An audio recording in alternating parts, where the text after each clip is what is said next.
Bem, o assunto da lei e seu funcionamento nos traz de volta aquelas perguntas ainda não respondidas sobre livre-arbítrio e determinismo, sobre karma e responsabilidade.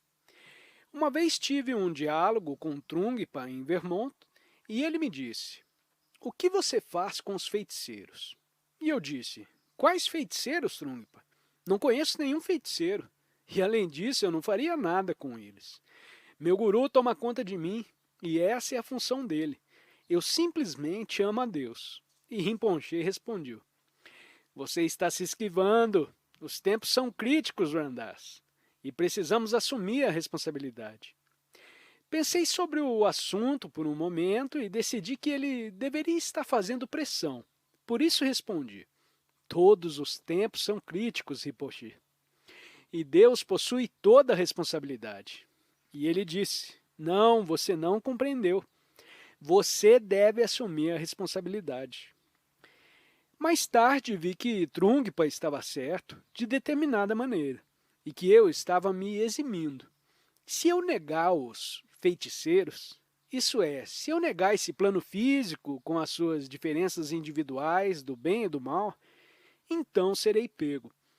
Serei pego pela negação sem considerar o medo desse plano, com toda a sua carga. Não estarei menos desligado do que se estivesse totalmente preocupado com as distinções individuais e não conseguisse apreciar o uno que está por trás de tudo isso.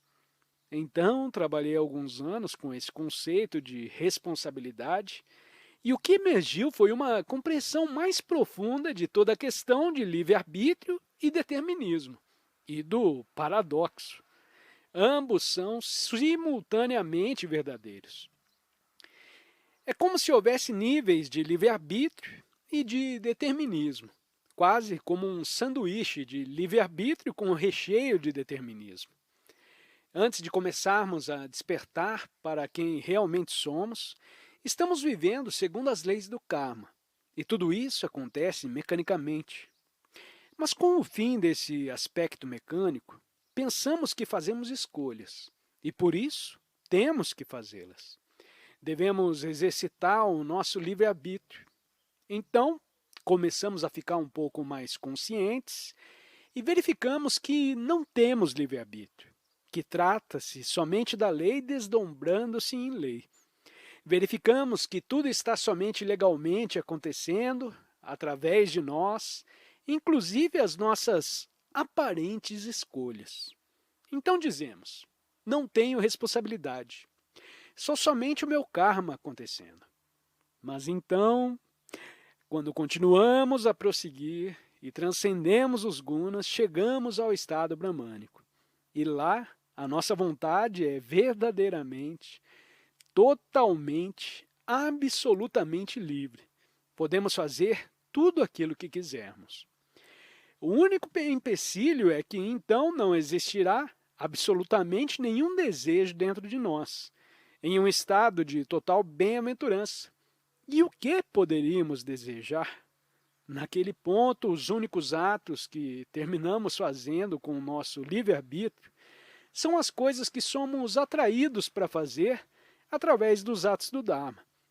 Isso é, acabamos agindo somente para realizar a lei, porque não existe mais nada de concebível a ser feito.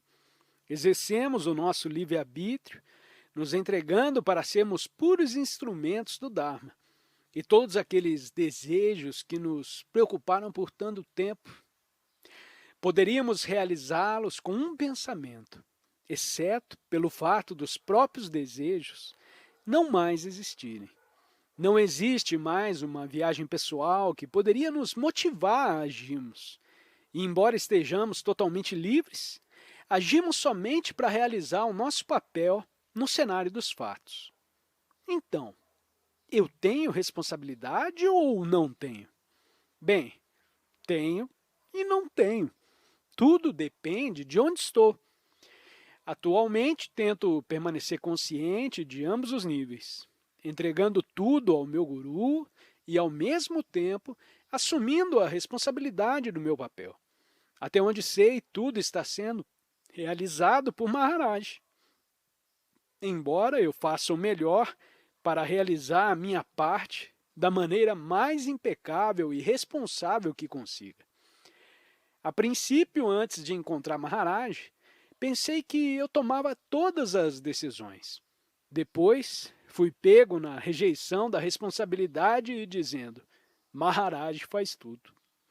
Agora, cada vez mais, aprecio a situação do e ou e vivo com toda a riqueza desse paradoxo.